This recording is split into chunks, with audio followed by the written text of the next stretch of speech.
Hey, good evening, everyone. Thank you so much for attending this event. My name is Priscilla, and I'm with General Assembly. Our event for tonight is Navigating Fashion and E-Commerce, Career Lessons from Gucci and Barneys. I just have a little slide deck for you guys tonight. Feel free to drop where you're from in the Zoom chat below.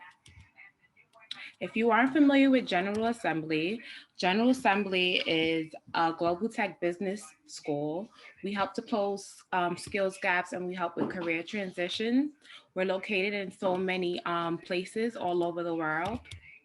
We teach so many different things: coding, UX, design, data, marketing, business, and career development. We also offer part time and full time courses, and we are a growing global community. Feel free to connect with me at any time today. This event will be recorded and also share your experience at the GA handles on the screen. Courtney, you have the floor. Awesome. Thank you, Priscilla. Hi, everyone. My name is Courtney Brand. I'm the founder and CEO of the Lighthouse. We're co-hosting today's event with General Assembly. If you haven't heard of the Lighthouse before, we are a career growth platform and community where we support our members in reaching their career goals by matching them with relevant professionals for one-on-one virtual career conversations, along with relevant resources and events to help them move forward in their careers. Two quick things before I introduce our speaker today. You can use the chat feature throughout to kind of add your comments, reactions. I know Angela will be moderating that. In addition, if there's any questions that you'd like to ask Syama, feel free to drop that in the Q&A feature. I'll be monitoring that throughout the conversation. We're covering a couple different topics, so just kind of drop it when it pops into your head, and I'll be sure to get to those throughout the event and then definitely at the end. So with that, I'm very excited to introduce Syama. She is the CEO and the founder at Scaling Retail, which is her consulting business that helps launch fashion products and brands. Syama previously worked at some of the top fashion and retail brands, including Macy's, Gucci's, and Barneys. She's led everyone's dream career, I think, in a lot of ways. She's also a contributor for Forbes and has been named a top women leader in business by Women's Wear Daily. So we have an amazing speaker today. I'm so excited for this conversation. With that, welcome, Syama, and thank you for being here. Oh, Courtney, what a pleasure and an honor to get a chance to share my background. You know, as I was telling you earlier, it's when you're in it so often, you kind of forget to take a step back and go like, oh my God, how the hell did all of this happen? So I'm really excited to be with you guys, and thank you for having me. Awesome. We're excited to kind of take you down memory lane today and really reflect on everything you've accomplished. So with that, I want to start first. If you could just kind of give us a background on your resume for us. So probably starting with maybe what you studied at university to kind of where you are today. Awesome. Great. So in university, I studied economics and philosophy, which is like typically not what you would think about someone who goes into the fashion career. So in while studying economics and philosophy, I'll kind of give a little precursor to that. I was that crazy person in high school who was scouring the job boards at LVMH. So like I had a feeling early on that like fashion was my thing. In high school, like people were wearing Abercrombie and I was like shopping vintage and wearing like fur coats. So like I was just already kind of eccentric and kind of out there. So anyway, college came around, graduated with a degree in economics and philosophy. And then I was like, oh my God, am I going to have to work in finance? Like, is this what my life is going to be like? And so I started to take a look at some of the jobs that were out there that were for people with a business, degree. I love fashion. I love the industry.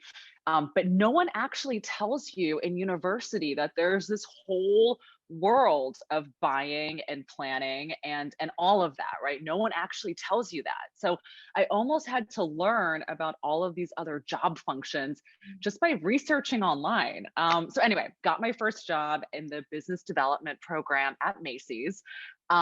which was really amazing. So I ended up learning skills on how to be a buyer and a planner. From there, ended up having many dance parties later. Found myself at Barney's, where I was one of the first few people in their e-commerce division. And let me tell you, Courtney, that was at the time when like people at like Balenciaga and Prada were like, no way, we're not going to sell online. Like, who wants to sell online? So I'm kind of dating myself because that was kind of a while ago.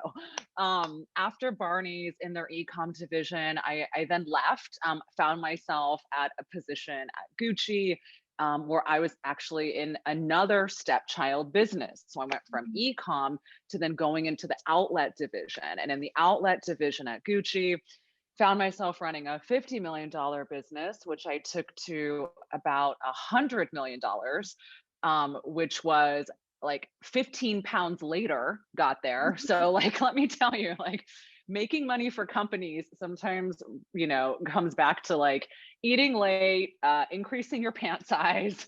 And like, it came at a cost. Yeah, for sure. From Barney's, went on to Aha Life, which was a startup at the time. One of the very first influencer curated startups, was with them through the raise of their Series C, raised about 20 million in Series C funding. And then that takes me to about 2012, where I then went ahead and launched my consulting practice called Scaling Retail. So that was like a super, super short version of like all this crazy shit. But yes. Very helpful. Thank you. And also incredible. Really cool to see how you work not only across brands, but also across different elements of retail. I didn't even realize that, from the outlet division to e-commerce to traditional retail to then influencer based retail. Really cool. You mentioned something at the beginning about the fact that no one tells you that you can be a buyer. And I think this is very true for a lot of roles that actually exist in today's career landscape.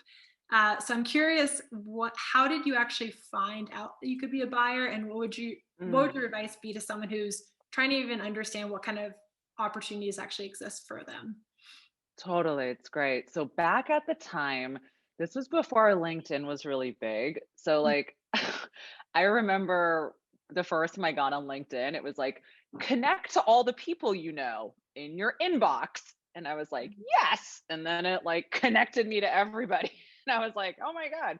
So now everybody can go on LinkedIn and kind of see organizational trees and start to understand how businesses operate. And I think one of the coolest things you can do on LinkedIn right now is look at a company page and look to see all of the job functions and who people, like, what are people actually doing? And you'd be surprised. It's like people are like, oh, well, I went to law school. I guess I have to be like a lawyer at some big firm. Well, guess what? Companies like Gucci need in-house counsel, right? Like you might study finance and be like, oh my God, do I have to go work for a bank? No, companies like Gucci need people in finance, right? So I would say at that time, a lot of it just came through like talking to friends. I mean, it was one of those things where I didn't know until I went on LVMH's website and started to kind of pull the thread on like what were these different jobs and opportunities. And I think that like when you start to just talk to people, so most of my friends were about 7 years older than me. I've always kind of partied with a little bit of a higher peer group. And so I got lucky because most of those people had already known kind of what were the landscapes and things out there. And one of the best pieces of advice I ever got was coming out of college. I was at a dinner. I was broke. You're in college, you're broke. I was broke, but I knew that I needed to invest in experiences. And so a friend of mine invited me to a dinner. The restaurant it was in New York. It was called Basta Pasta. So delicious. One of those places where they have the like big cheese wheel and then they put the pasta on the inside. Yeah, so good. So went to Basta Pasta, and at the time it was the head of Gucci planning who was at the dinner with me, who was a good friend of my friend.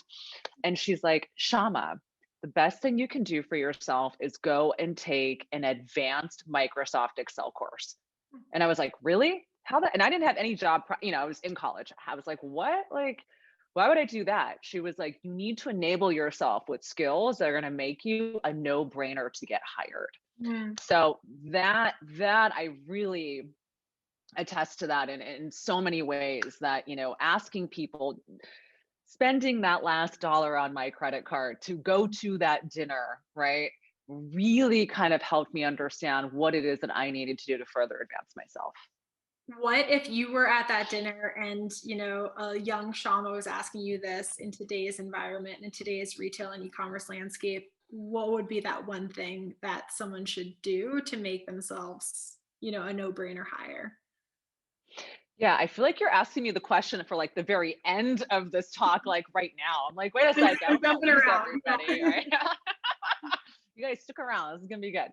No, Mhm. so when it comes to like, if in a buying role, if I am going to hire somebody, what I'm really looking for is business skill, and this is one of the things that I actually am very angry with a lot of fashion institutes, who don't teach people what it means to be in business, right? They teach people how to do the trade and the craft, but they don't teach people how to think strategically about money and finances and math, really. So I actually would tell everyone, if you're interested in working in fashion, not in a design capacity, right, or production capacity, but really on the business side of the industry, you have got to understand math really well. And what's really amazing is that you actually have access today to more information about businesses than you would have in the past, right? You have access, a lot of these publicly traded companies, you can actually go and take a look and see, like, how much revenue are they bringing in, right? So I would say, figure out, do some research on the businesses you're most interested in working with, and get and be able to kind of get a little bit more insight into how you can add value. The best thing I ever said, Courtney, on an interview, and I've said it all the time, I know how to make you money. Mm. So figure out how a company makes money. Figure out how you can be the person to add the value to that. That's amazing. I like your point on just understanding the business behind these brands, and that you can do through annual reports or other detail that they're actually releasing. And now even listening to podcasts of CEOs talking through this. What are some other ways that someone that maybe is better at the craft and looking to upskill themselves on the business side can start to get those skills, in addition to, educating themselves on how the business actually operates? That's a great question. So in terms of the craft, like, well, let me ask you a clarifying question. So when you say the craft, are you talking about the craft of making a product, or the craft of like selling the product?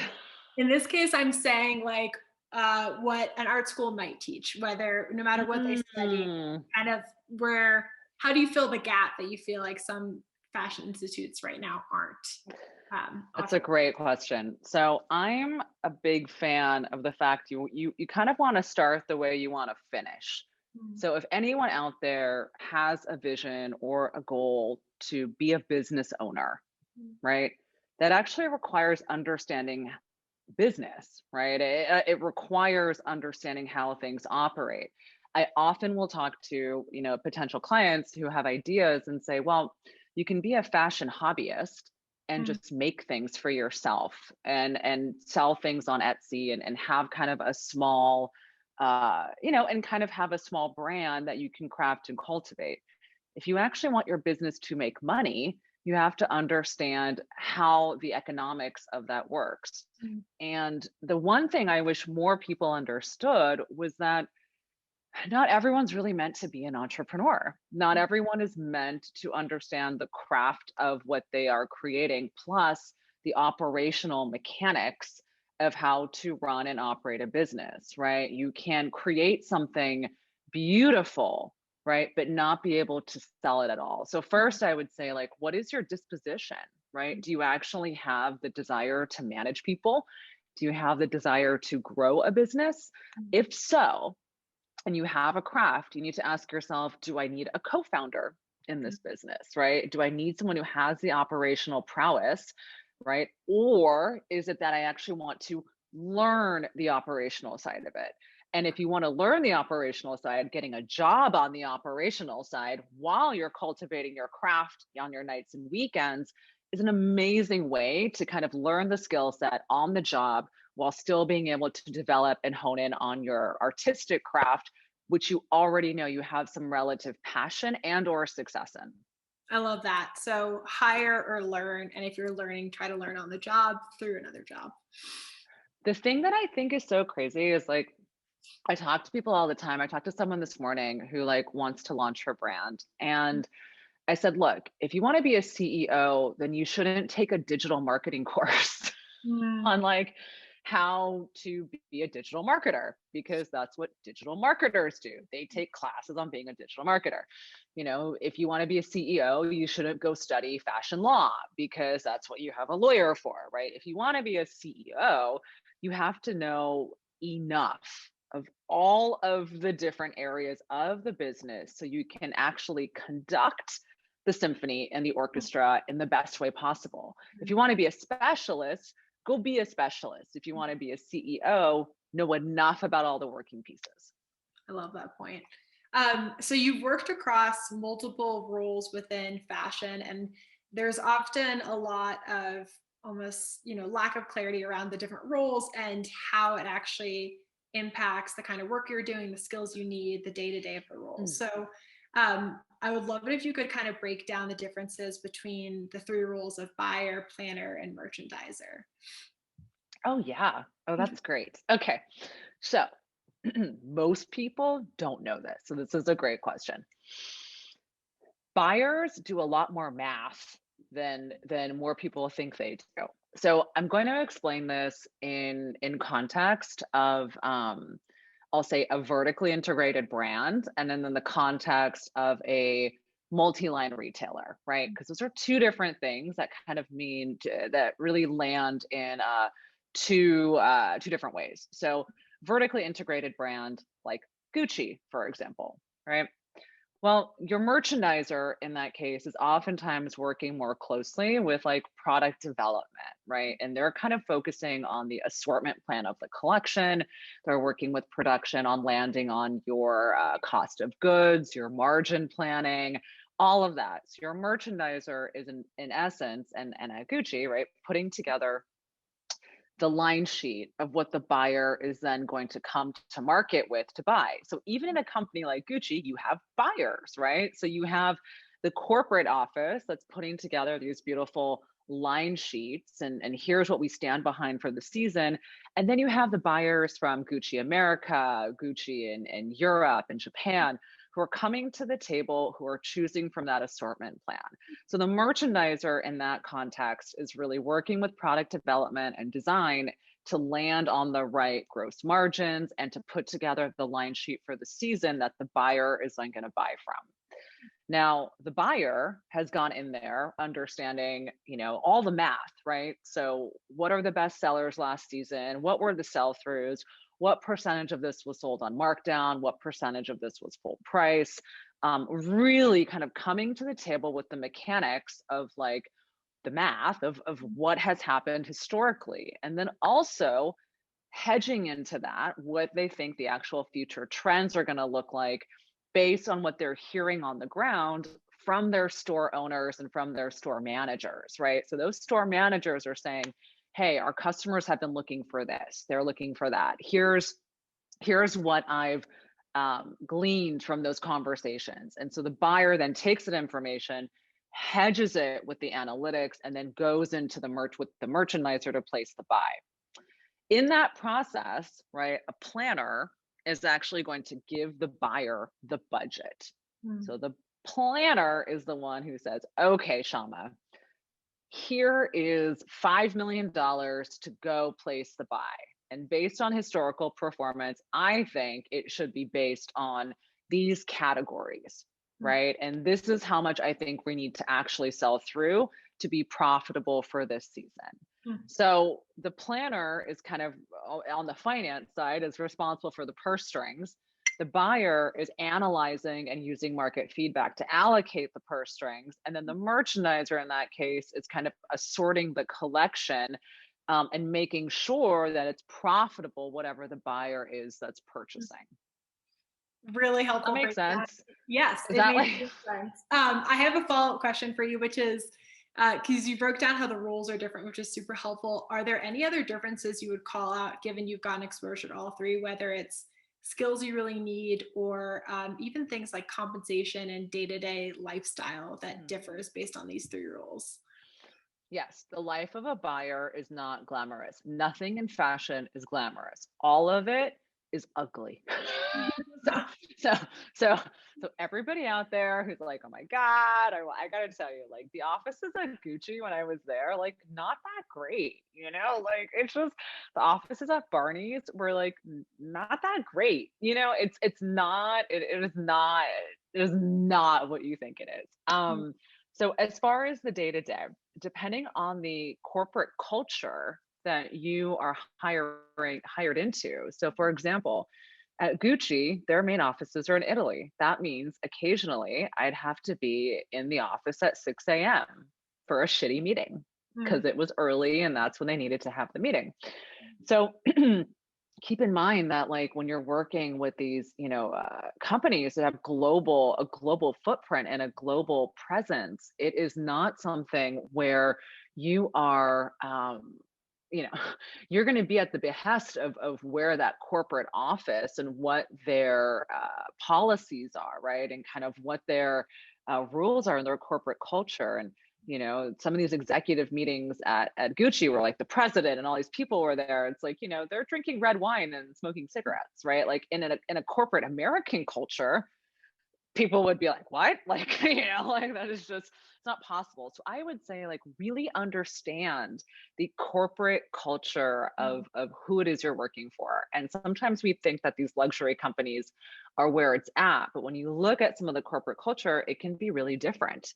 Because you are like, for example, at Gucci, you're going to have to work like 3 times as hard, but you don't get a month of vacation off like they do in Italy. But like they all get all this vacation and you're like, wait a second, I have to work super hard, but I don't get those benefits. We have a great question from an audience member that I want to chime in here with. But before I do that, you brought up a really good point about the company specific culture informing the lifestyle. How do you figure out a company's corporate culture? In addition, of course, you can go onto the webpage and so on, but really understanding it, sometimes what's on the page is different from reality. And I guess a way to ask this is like, what kind of questions would you be asking in the interview to figure out if it's a place that aligns to your culture as well? So this feeds into a really great thing, which is like, not every job offer or job opportunity is one you should take. And I think sometimes what we think when we're in that job seeking mode is like, oh my God, I need a job. Like more often than not, we're seeking jobs when we're desperate, not when we're being proactive. And so I think that's a very important distinction. Historically, I never looked for a job when I needed one, right? It was always looking for a job when I was very happy in my current job, because that actually gave me a lot more leverage and confidence when I would be in those conversations. So that I think is a first thing, right? Look for a job. It's like looking for, well, I'm not gonna say look for a boyfriend. You don't need one because that's not good, but okay, never mind. Let me take that one away. Sometimes the dating analogy works, sometimes it doesn't. Yeah, it doesn't. This one, it doesn't work. but in the case of a job, right, you want to look for a job when you don't really need one. People can smell desperation from a mile away, so don't do it. Now, as far as understanding, right, I think that there is a really interesting thing where and I hate this word, which is this phrase, which is pick your brain. I hate it. If all 155 attendees could stop saying that would be amazing. like pick your brain is terrible, right? It's more like, hey, do you have 10 minutes to chat? I really love your background and I'm super curious about what it's like to work at such and such. And that means you're not asking them for a job. You're not asking them to shuffle your resume forward. You're basically asking them to like have a phone call. And I'll tell you, if you tell someone, hey, I'm really curious about what it's like to work here, can you actually tell me what's amazing and what's really shitty about working here? Because more often than not, we're looking to find the answers to validate our hypothesis. So more often than not, people don't say, hey, tell me what is crappy about this, or what you don't like about it. Right. And when you ask somebody the pros and cons of their situation, they'll be honest with you. So don't just ask for like, don't just ask for like, hey, what do you love about it? This looks so cool. Isn't it amazing? Be like, hey, I'm really happy with where I'm at. I'm super curious about what it's like to work here. What do you love about it? What do you hate about it? Like, let me know. That's great. We have a bunch of questions from the audience. So I'm going to first start with this one from Chris, who said, you mentioned math, but what type of math is most aligned to being a buyer? You also mentioned analytics. What program do you use for analytics as well? Thank you. Super great questions. Okay, so I'm going to drop a bunch of like, well, first of all, if you Google retail math, which I did a lot actually in my first year at Macy's, because I kept forgetting formulas and I kept forgetting what things were. And like, I just, crazy amounts of imposter syndrome. I'd be like, I have this job. Why did they hire me? Like, I don't really know what I'm doing. Like it was, so Googling these things over and over again, it's totally fine. I still do it. I'll be like, what's that thing again? But Google retail math, and some of the key terminologies and things you're looking for are things like, planning your open to buy, looking at things like your sell through, you want to understand what a comp is, right? So there's certain kinds of words and phrases that you don't need to go to a fashion school to learn. You can easily find it online. But I would simply Google some of the retail math terminology and look for things like weeks of supply, right? Sell-through reporting, weeks on hand, understand what an AUR is, right? Average unit retail. So there's just a whole laundry list of glossary of terms, and I'm not going to go through all of them now, but like, just start by Googling what is, weeks of supply, and I guarantee it's going to just ping, open up all of these jewels, rabbit hole web pages about that. And then the follow-up question about, analytics. What I'll tell you is something really interesting. So at big companies, they're using big business intelligence software. So at Macy's, they rolled out a system called Maple Lake. You really, that has been called like AS500. There's so many big clunky systems. Do not learn these systems on your own. This is not like the free time to learn those systems. It's more like, you get into a company, you understand, if you can understand the information that you're looking for and communicate to the person who's hiring you. Yes, I understand, I understand sell-through reporting. I understand weeks of supply. They might say, do you have familiarity with the system? No, but I understand what these concepts are and what they mean.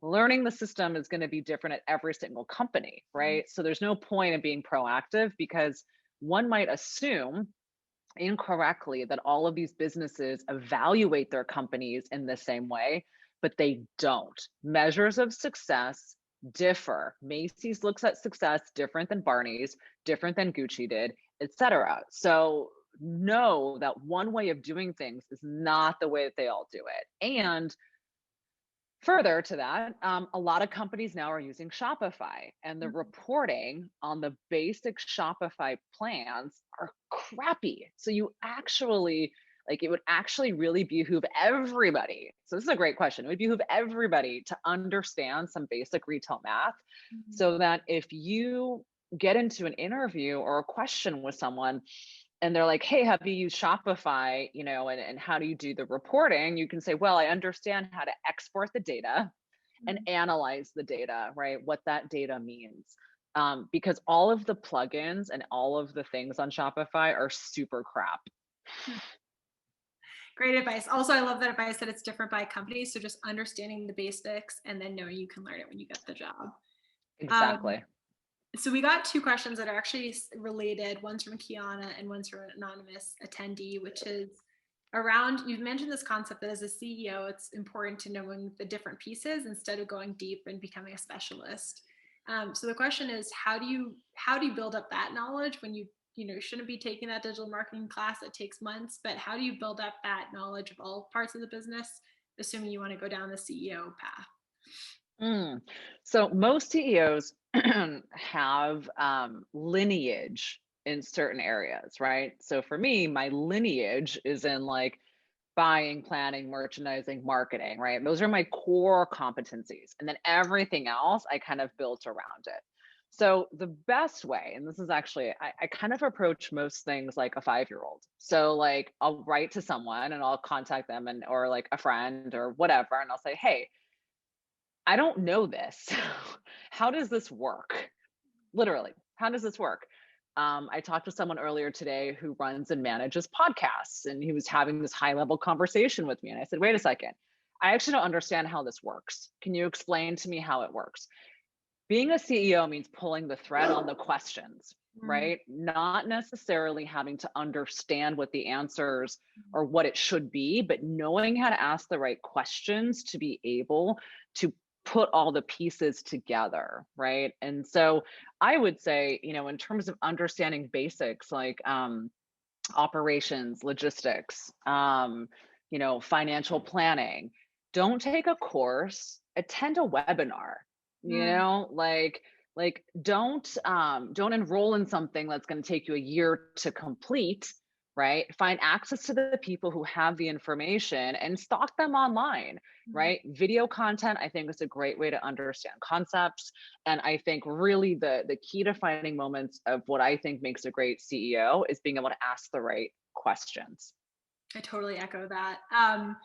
There are 2 questions from Sally and Jill that I actually think are great questions. So just kind of generally, one of the questions is, how do I get a job at Gucci?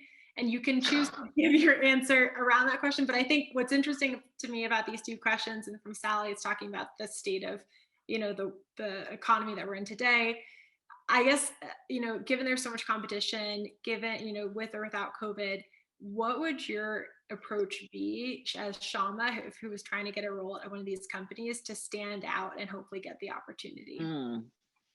Okay, here's what I'd do. So I wouldn't ping someone on LinkedIn, right? What I would do is use LinkedIn to figure out who I needed to email. And I would email someone pretty low level, right? Like it's one of those things where it's like, it's kind of like how I feel at most hotels. It's like, if you want anything, like you make friends with the people who are like at the lowest level, and then they really help hook you up the highest level, right? So like people actually at the lower levels have so much more access and information than you would think. So that's what I would do. I would go on LinkedIn and I would figure out kind of who are the lower level people within the organization. And I would start making friends, and I would shoot an email out. I would ask, here's the other thing I do, not pick the brain, but literally, do you have 5 minutes to chat? I'd love to hear what it's like working for X. And do you have 5 minutes to chat in the next 2 weeks? Nice. Right? You need to give people a long enough lead time not to look at their calendar and be like, oh my God, I'm so busy, I can't. But in 2 weeks, maybe I can, right? 5-10 minutes in 2 weeks, just about everybody can do 5 or 10 minutes in 2 weeks. So make it easy for someone to say yes. I think that's extremely important. But I would do some soft pitching and soft collaboration. The other thing I would do is I would look for people who are at the lowest levels, and then I would also, right, make sure that you are well subscribed to their job boards, right? So like I never reach out to someone without there being some sort of ask, right? So 5 minutes. Oh, hey, it was great chatting with you. I noticed there was this job opening, or I noticed there was this opportunity. I think I might be a good fit for it. What do you think? Right? What do you think? You put someone in a position of power, they're more likely to be able to help you. Right? The more aggressive you are about like, I want this, do this for me, no one's going to do shit for you. like it's like people are going to be like, why do I owe you anything? But if you ask somebody, what do you think? I think that, do you think this could be a good fit given my skill set or, what of my background? Far more likely for that person to look at you in a much more endearing way. We are in a time of COVID. There are no dance parties. It's hard to meet people, right? But my suggestion is also to like get, socialize. It's very, very important to socialize. If you are in your, I mean, any age, but like certainly if you have the stamina to be able to, I remember at Macy's, it would be like 9 p.m. I was always the first one in the office and the last one in the office. And then I'd go straight from wearing these horrible, horrible like sweater sets and like, it's a while, but like sweater sets and like Banana Republic suits. And I would literally wear those outfits to the club, to dancing, to hang out with people, and then like get home super late, sleep for 4 or 5 hours, get up and get ready and go do it again. So I would say like, there are a lot of cool events and things going on, like socialize yourself, figure out what's cool. What are the art gallery openings? Like where are people going to socialize? And for me in New York City, art galleries, walking around Soho, dropping into a thing, like you never know who you're going to meet. Yeah, I think that's great advice. And even in a COVID environment, like you said, these things are happening virtually. And then in this places that aren't on quarantine, full lockdown, they're happening with masks on. So they're still happening.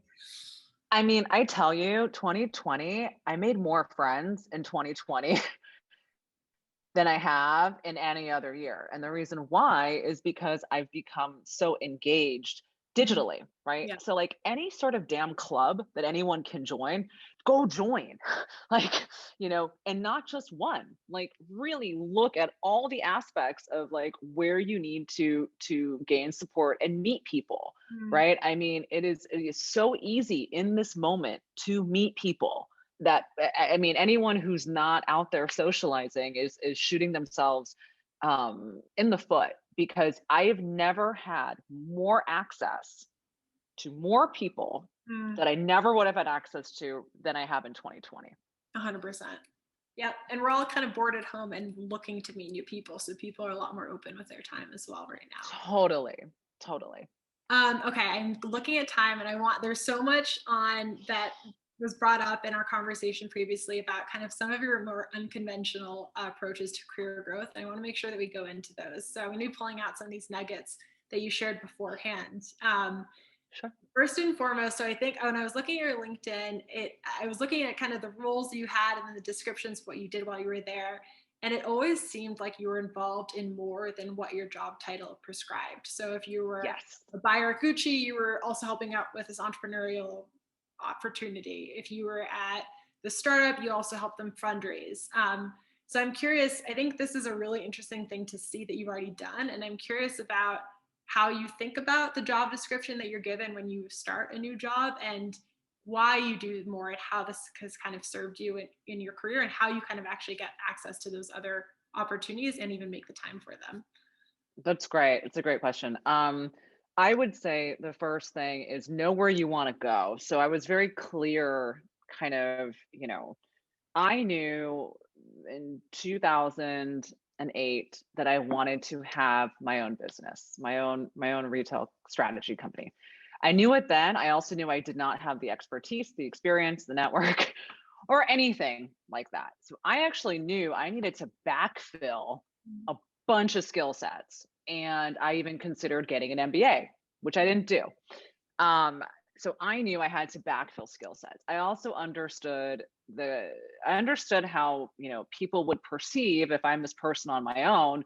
Well, what is the perception of what I can add to the table? What's my brand equity, right? Like, what is it that I can do? So I basically took these opportunities at these companies to get a damn MBA. It was like, okay, I want to learn about this. I want to learn about that thing. How does that work? Oh, interesting. Okay, so what happens if, and people, I have to tell you this, most people are so surprised when someone else in an organization takes interest in their work that they are not actually like responsible for, or that they're not bossing them around on it, or or forced to collaborate. So spending time, like I remember in like the IT department, I would go hang out and be like, so like, what's going on? How does that work? You know, like, oh, what's the rollout process? So understanding systems and how things come together. And being a chatty Cathy, you know, I mean, it never served me well in grade school, but it served me well as as an adult. So I think it's important to understand what are the skill sets you want to back into, and then take advantage of the fact that you have a job somewhere and you actually have the opportunity to learn about every single facet of that company. You can ask someone to have lunch with you. Hey, I'm interested in hearing what's going on in your space. Let's grab a lunch. Let's grab a coffee. Take interest in other people. All too often we look at our jobs as a place to like transact our time with, as opposed to a place where we can actually like learn and apply. And so the more you know about where you want to be, the easier it's going to be for you to basically take these jobs, right? And like use them to your benefit. And there was a moment where I was studying for my GMAT and I was applying to do my MBA, and I ended up getting the job at Gucci. And I said to myself, well, I have an opportunity to run this $50 million business, or I could go and study at school. And I said, you know what? This is an opportunity of a lifetime. So I took the opportunity. So it's also decision making, right? Like knowing when to say yes and when to say no. And it's totally, utterly intuitive. So speaking of to intuition, even you early on in your career had this end goal of wanting to run your own consulting firm in the fashion e-commerce space. A lot of people, when we talk to them about their careers, have no idea where they're trying to go next. And even this question about where do you want to take your career in the next 5 to 10 years can be really stressful and overwhelming to people. So I'm curious what your advice would be to someone who's trying to even figure out maybe not what that end goal is, but the goal that they have their eye on. What process should they take? How can they start to figure that out? Yeah. So I think what's really helpful is to get really clear on your core competencies and just what you actually are naturally good at. We spend too much time harping on the things we're not good at rather than realizing that people hire us for the things we are good at, or we get ahead and see success for the things we are good at. So I think there's almost like a reality of understanding, like, what kind of learner am I? You know, like, am I the person who needs to like absorb information visually, verbally? Like, how am I? There's an element of self-awareness around how you are in the world. And when you understand the way you are in the world, some people are extroverts, introverts, all of it. But you need to build a unique life strategy based on who you are and not based on who I am, right? And not based on who you are, Courtney, right? It's like everyone's very unique and different. So I think the first step is kind of taking stock of the fact that we all have these very unique dispositions and our core competencies are going to be really different. The next, you know, and this is something that's really interesting, that, you know, I have a sister who's 25. And she's struggling right now with finding her career placement and where she wants to be in the world. And to some degree, after, you know, she studied environmental science, found herself at a job at a law firm and was like, what the hell am I doing at this law firm? I actually want to be in this other area. How do I get to this other area? And I have to tell you that, and she's not going to like hearing this, and I don't know if she's on the line, but getting ahead is a pain in the ass, and it takes a lot of persistence, and you may not actually know what it is you want to be, but you may know what you don't want to be. And you may actually know the things you don't like to do. So as opposed to saying, I don't like to do math, I need to go learn how to do math, right? You may want to be asking yourself, well, what is left if I'm actually very clear on what it is I don't like? I think that's very important. I do think, so having a list of like, maybe you don't know what you're great at, but you know what you don't like. And that I think is a very good distinction. Ultimately, the goal is to be running towards something, not running away from something else. So most people look for jobs because they're running away from their other job, not because they've identified what they want and they're moving towards it. So the goal here is to kind of further refine your own internal locus of identity here so that you can start running towards career goals and aspirations as opposed to just running away from a crappy job.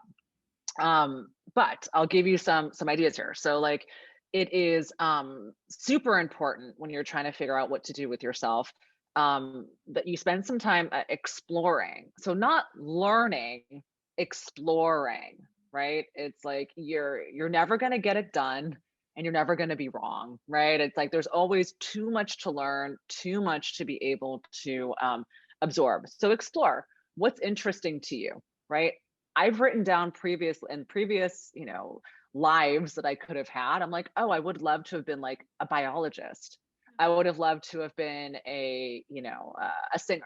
And those are still could have been realities for me. They just aren't, right? So kind of figuring out through interest and exploration, I think puts together a short list of what to explore, and that will lead to who to talk to, which will then lead to validating if you like that thing or not.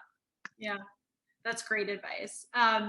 We're going to get to the Q&A probably in the next 3 to 4 minutes. Ahead of that, I want to ask you, another thing that you talked about was two concepts that I think are interrelated in a way. You spoke about the importance of being on the same level when it comes to career advancement.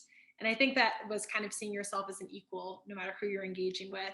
And then you also shared that you consider dance parties part of career advancement. So can you expand a little more on why those two things are things that have served you in your own career advancement? Absolutely. So I think the first is that like we're all human. We've all been in some emotional relativity, some place that anyone can relate to. And so for me, I've certainly suffered from years of imposter syndrome, and now I just talk about it so openly, as a way to not only normalize it, but also to tell myself it's okay. You know, so like there's so when you are talking to people, for me, one of the most important things is to realize that like, you know, everyone has joy and everyone is suffering. And even to now, like I had a phone call the other week with this investor who I had no idea, reached out to me on LinkedIn, no idea that he wanted to hire me as the CEO for one of his companies. And which is flattering and hilarious because I had no idea what the conversation was about. But I treated him like a peer and an equal. And we were talking about, you know, he was like, well, what's going on in your world? And I was like, well, here are all the things I'm doing. Here's what's happening. Being very honest and authentic will go a very, very long way. The fashion industry is wrought with vanity, posturing, and people who are way too self-righteous and think way too highly of themselves. Like, this is not like Cedar Sinai. We're not like operating on, you know, like cancer patients. Like it's a damn sweater, you know, like it's really like super important to realize that. So being very honest and upfront, you know, about yourself and about your questions. And again, asking questions is a sign of intelligence. It is not a sign of stupidity. Very important that you go, hey, I don't understand that. Can you explain that to me? You know, and I really, when people ask me that, I always say, great question. You know, thanks for asking. Let me clarify.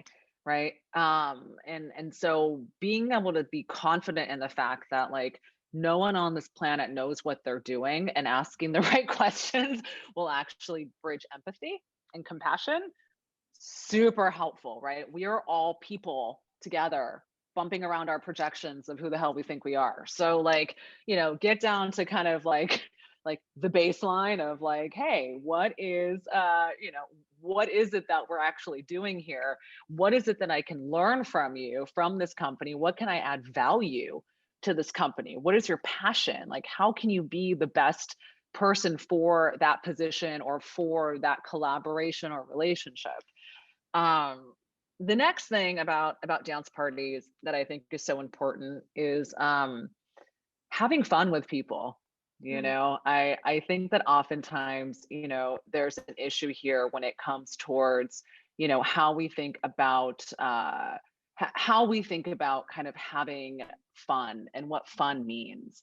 And, you know, unfortunately, I think it's like, you know, we take ourselves so seriously that we forget that most people actually are more likely to hook you up once they've had like a couple cocktails, you know?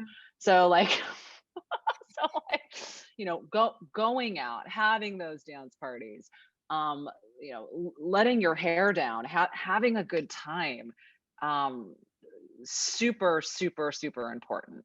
They consider you a friend, and that's why I think it's related to that peer comment. They consider you a friend rather than networking content, which is always, you always want to be the friend. Yeah, you want to help your friend, right? Yeah. It's like you want to hook up people you like, right? So like sometimes I'm shocked that people are like, you know, reach out to me, want to work with me, but they like me. So like, so like it goes a long way. Like being a real human is like way like underrated, you know?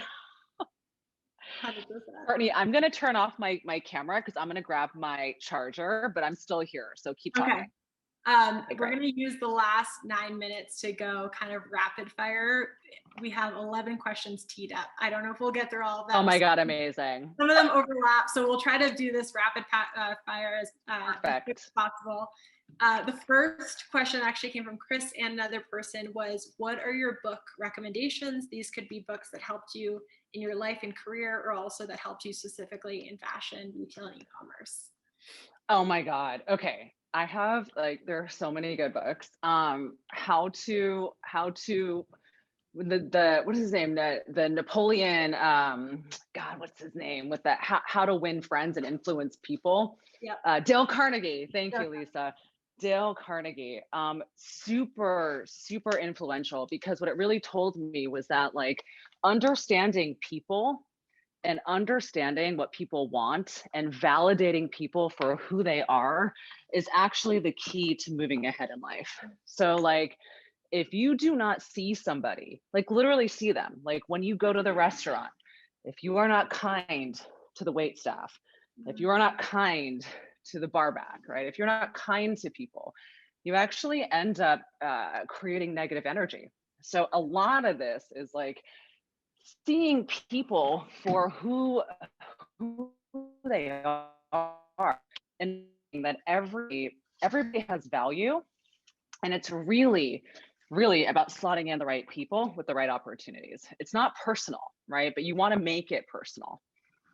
Amazing. Any other must-read books that have helped you in your career? Yes. So that was really good, and I like underlined the crap out of it. There has yet to be a single fashion book that I would ever recommend in terms of the industry. I think knowing about the history of fashion, that's cool, whatever, but it doesn't actually teach you much. So I would say opt out of that. You know, I would say in terms of like other podcasts and people that I like to listen to that I think are very influential to help you think differently would be like Scott Galloway, right? And like and these ways of thinking, right? I think how we think is so important. And I think, you know, being able to learn how to ask the right again questions, but understand kind of how things come together is very important. So Scott Galloway is really someone who I look up to and who I think is really great.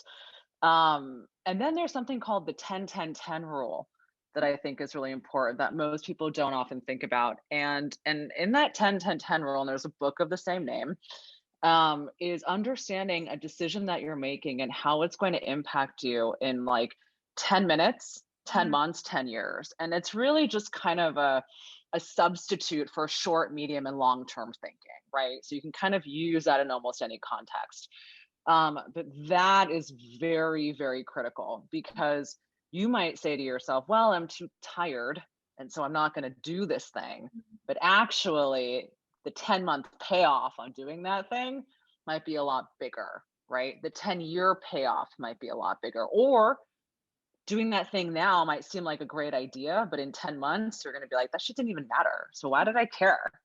So using things like that, I think, are very helpful. That's great. We had this question from Madoop and then also someone else they're both at different life stages. One is working in healthcare and graduated in 2018. And then the other one is actually more mid-career, I think at age 45, both looking to break into e-commerce and fashion, but struggling to do so. What would your advice be to them? Yeah, you need to figure out why the hell you're so damn special.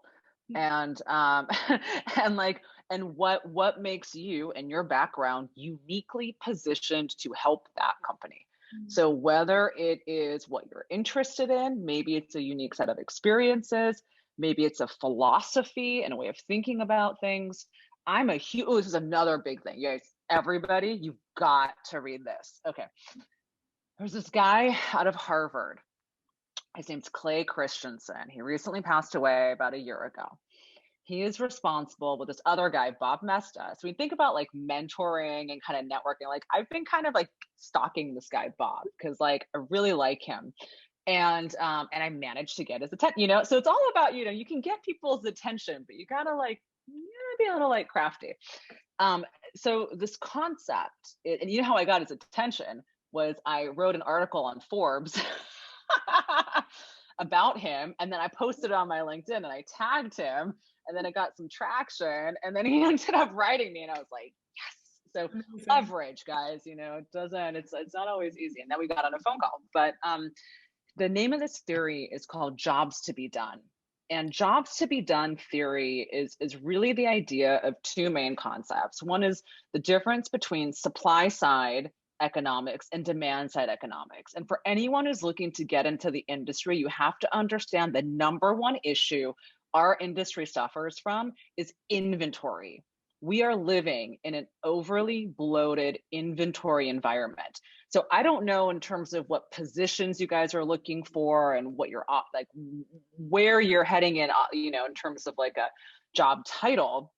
But you need to understand what the major issues are in our industry and how your job actually will help to alleviate some of those problems, and ask the hiring person, like, how do you guys manage inventory? Inventory management is one of the biggest issues in our industry.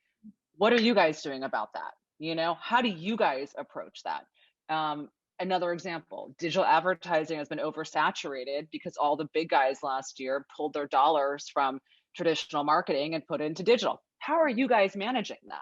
What is your return on ad spend looking like, given that there is this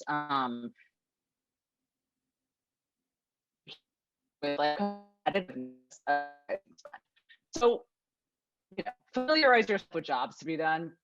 Best thing, changed my life. Like I ended up taking a class on it at Harvard afterwards. I was like, this is so cool. But familiarize yourself with what the issues are of the industry and how your job specifically, right, helps with that. Amazing. This is a great question from Missy, which is, she said she has a degree in apparel design and merchandising. She also has experience in retail and styling, but isn't sure what to do in her career. She was wondering, what's a good position to get exposure to the different parts and the different opportunities? So what's a kind of good entry point into retail? As a stylist, she's a stylist.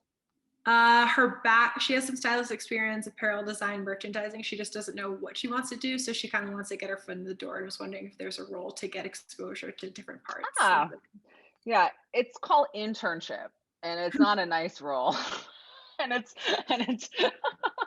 I wish I could be like, oh yeah, you'd be great for this thing. If you don't know what you want to do, right, and you don't have a specific inkling of what you're good at, so if you don't know what you're good at and you get a job doing something you're not good at, you're going to be the worst employee and you're going to be miserable. Like you're going to hate it. So like it's a really good idea to put your toe in a lot of different things before you actually like go get the job. Because to be honest, like these days people posture all the time. Oh yeah, I've run this thing, I can't tell you the number of like young people I've seen who claim to fame so many big things on their resume when you know it's bullshit. It's just like, I know you can't fake the funk with me. I know all about what those things are. So like, don't fake the funk, you know, like I'm too old. I already know what's going on. But make sure that like you understand, take some internships, have conversations. Like, you know, the worst thing you could do is like, again, go in desperate for a job and end up in a job that actually deviates you entirely from what you might have actually been interested in this lifetime, guys. Everything is opportunity cost, right? One moment spent doing this thing is another moment away from something else. It's not like we ever get the time back, right? It is all opportunity cost. Think like an economist. I think that's a beautiful note to end on. Syama, thank you so much for your time. There are so many insights and nuggets that you dropped throughout this. So seriously, thank you for carving out time in your schedule, in addition to running 2 companies and all the million other things that you do with your life. This was incredibly helpful. And I just wanted to open up, are there any plugs that you want to make for your businesses, for anything, any final remarks from your side? I mean, look, I get my hands on all sorts of stuff. So I would say, guys, like, you know, I got so many things going on. I'm like, you know, I have a business. I launched a business last year. We did $2 million in 6 months. I'm like, oh my God, it's crazy. Like, scaling retail is doing some amazing projects. But guys, if you're interested in keeping up to date what's in my world, so not, you know, specific to a business, but specific to where my mind is going, I actually just started a Substack. So, you know, it's basically just going to be me chatting about the things that are interesting and the things that are going on in my mind, and some of the projects and things that I'm working on. So I would say, guys, if you want to take a look at that, head out to syama.club. And so Syama is obviously not spelled with an H because you see it listed on my picture. So don't do that. But it's SYAMA.CLUB. And sign up for my Substack. We can stay in touch. You guys will see all the crazy shit that I'm doing. It's pretty wild. But I'd love for everyone to stay in my world, because, you know, not enough of us keep it real. And I certainly don't fake the funk. Amazing. Cool. Everyone check that out. Syama, thank you again. And a final thank you to Priscilla and Angela. One thing that we want to announce is GA is actually launching a career camp. So we'll include some information about that in our follow-up note. We'll also include your Substack, Syama. And thank you everyone for joining, and we hope you have a great day and night ahead. Thanks, Courtney. You're the best. Thank Bye, you. guys. Bye.